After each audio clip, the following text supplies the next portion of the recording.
Here we have verse 57 of the 26th chapter of the Gospel of Matthew.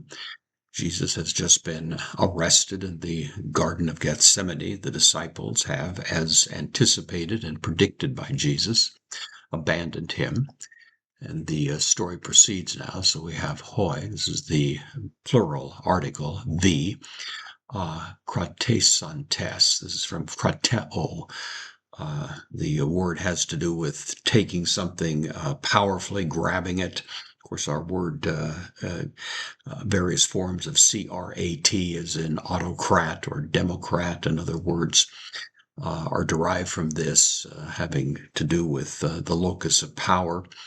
Here it's a krateo, I take hold of. This is an aorist participle, so the having taken hold of him, postpositive da. Direct object, ton Jesun, those who had taken hold of Jesus. Apegagon. This is from apego. Ago means to lead. The apago means to lead away, usually with compulsion or by force. So those who had taken Jesus by force led him away, pros. Preposition takes the accusative, in the accusative, Caiaphon to Caiaphas. Ton archeia, the priest or the high priest.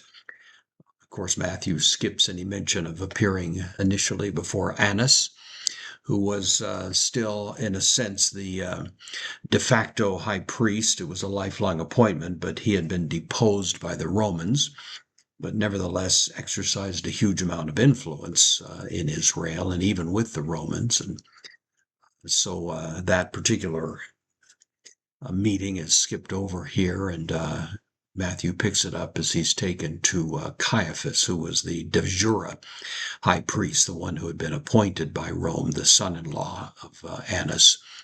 Hopu, this is a conjunction where, hoi grammatis, where the scribes, kai, connective, hoi, and then presbyteroi, the elders, so the scribes and the elders gathered together. Subset, this is not an official meeting of the Sanhedrin, certainly would have represented an unofficial meeting that took place in the early hours of the morning, or even very late at night, around midnight or a little later maybe. And of course, the very fact that they're meeting in that particular setting is highly suggestive of the fact that they're intending to do something which is technically illegal and, of course, is completely inappropriate. And so we have then they sunekthesan, from synago, I gather together. This is the third person plural aorist passive indicative. They were gathered together. So the story unfolds as Jesus now is being hauled away to appear before Caiaphas and face the questioning that will come from the high priest.